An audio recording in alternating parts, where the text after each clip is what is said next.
Welcome back everyone to Showbiz India, and today with me I have the lovely Amrapali Ambegaokar with us here on Showbiz India for the very first time. I don't know why I've known this gorgeous woman for a while, but it's better late than never. Yes, indeed. Thank you so much for having me. It's a true pleasure to be here. I've been watching you since I was a kid. Okay.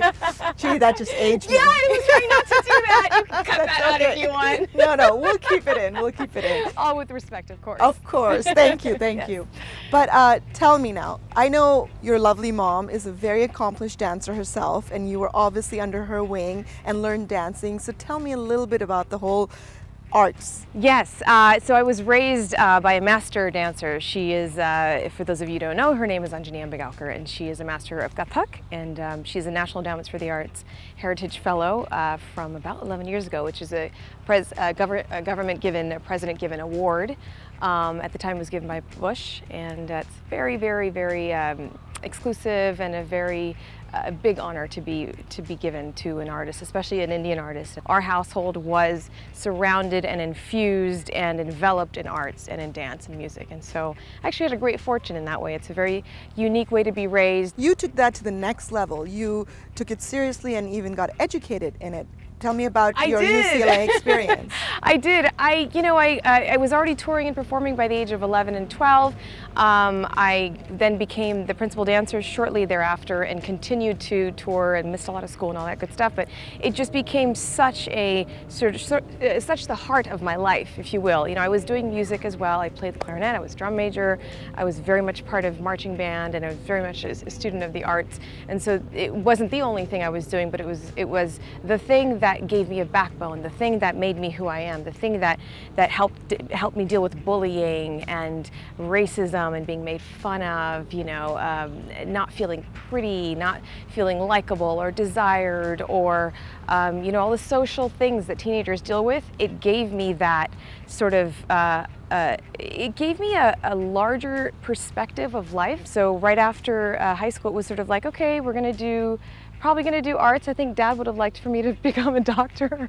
He's an engineer, so even though he fell in love with a dancer, and which is my mom, he always, just like any other most Indian parents, I would think, wanted their kids to make sure that they're doing something that has a lot of honor and also takes care of you financially, and also, you can grow and all that good stuff. We had then applied to UCLA and a few other universities. That was the program at the time. It was actually merging. World Arts and Cultures was merging with dance by Judy Matoma, who at the time was the chairperson, and she was creating this program for professional and or performing artists that also had a larger scope of sociology, anthropology, ethnomusicology, everything that had to do with the surroundings around the art and what builds a true culture, as opposed to just the doing and just the physical or just the music or just the singing, whatever your art form was. It had to do with understanding how a culture is built, the formation of that, how to continue it, how to honor it, how to maintain it. All of these things were covered, and so it really gave me a broad scope and a broad perspective of what it means to be an artist. When did the acting bug bite you? When my parents had their backs turned. Don't turn your backs. Hey now, I think it turned out pretty good. It did. I have this little secret that, when I was a kid, I was like 3 and a half. I'm going to totally date myself now, but you can find it anywhere anyways. I used to watch this show called Romper Room, and it was like on at 5:30, and I'd like get downstairs, everyone was still sleeping, and it's on a weekday, and it's like the only time I was allowed to watch TV because I snuck and watched it, and I was like, how can I be in that show? And she had all these kids, and I was like, oh my gosh, I have to express myself with, like,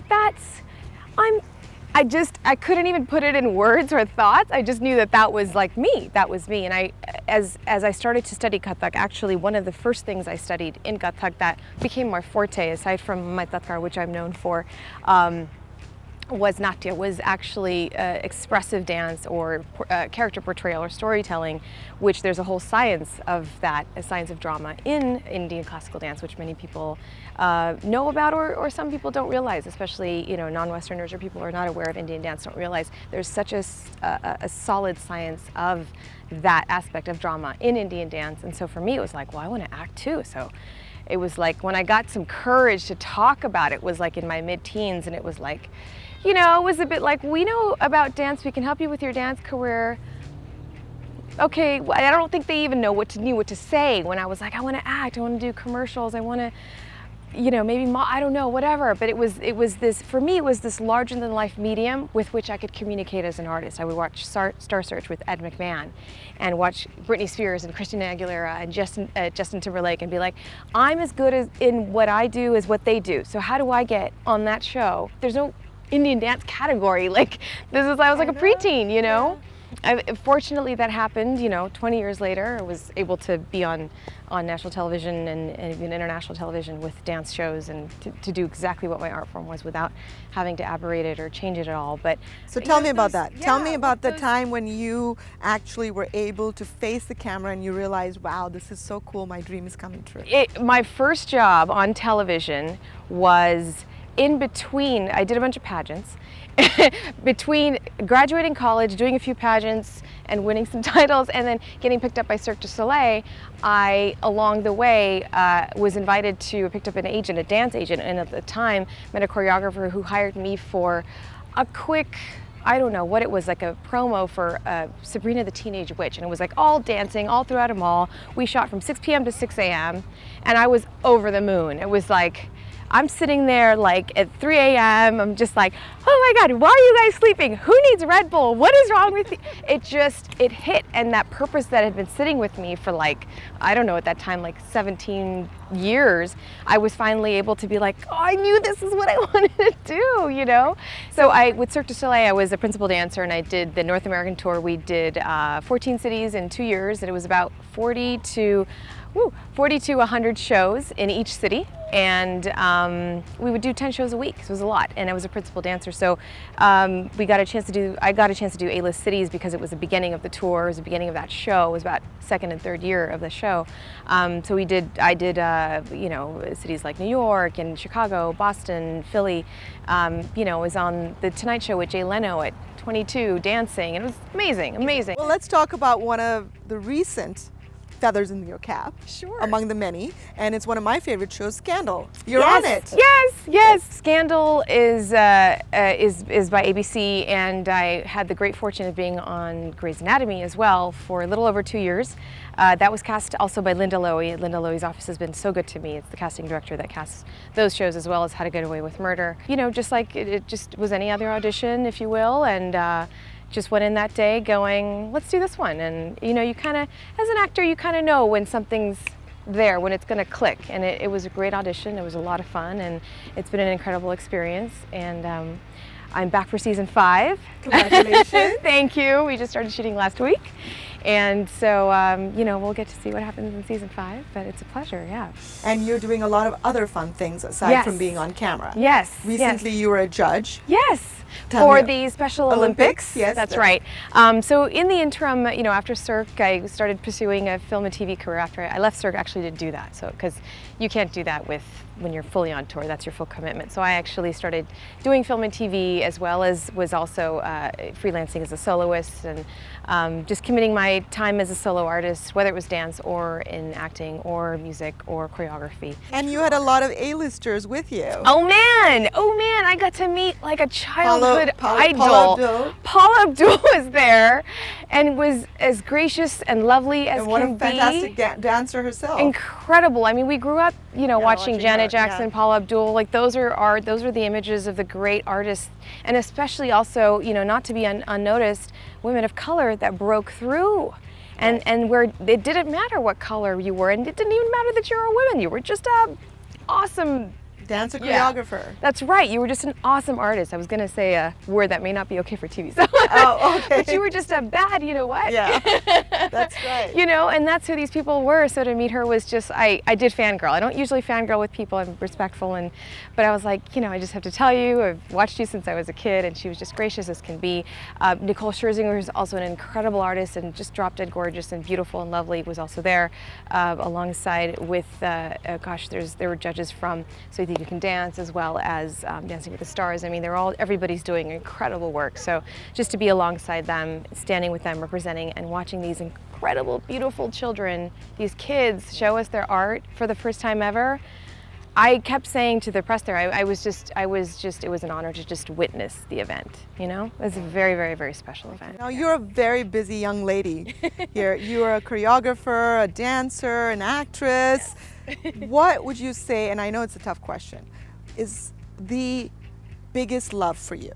Oh, you know, dance is home for me because I've been doing it for so long, and I'm so much around it, and I'm so surrounded by it. To be totally honest with you, I don't push for choreography projects. If I get them offered, if they work out, then great, and if not, then it's okay.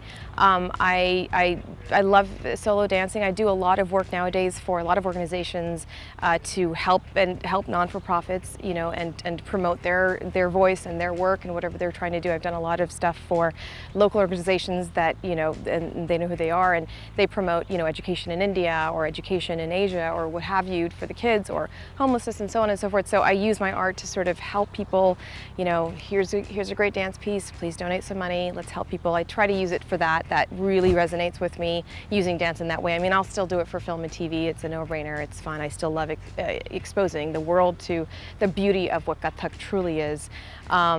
But I love the challenge of being an actress. You know, I think the medium of film and television it's like no other. It's in perpetuity, you know, and it's like nothing else. There's a discovery there, there's a challenge there as an artist for me, and that is my calling, and I absolutely 100%. I mean, it's like, you know, there's a joke that is told a lot of times, and it's so funny. Tom Cruise, when he goes on an interview, he does all of his own stunts, right? And so he's always like, the first couple takes is hard. And I'm paraphrasing. He talks about how it's difficult for him to not be smiling. He's like holding on to an airplane, or, you know, because he's having so much fun. He's like, oh my God. And it's like in the scene, you wouldn't be smiling all giddy. You'd be like, oh, okay, we have to take it again, because he was smiling like a child. And that's a little bit of how it's been for me at first. It's like, oh man, I'm just so excited. You know, it's you get to see your dreams come true in that moment of giddiness. It's sort of hard to hide it, but you get to do what you love. With all this going on, where's the time for fun? Do you have a boyfriend? Like I just threw it in there. Nice. That was good. That was good, Reshma. You know, I think that things happen naturally the way they're supposed to.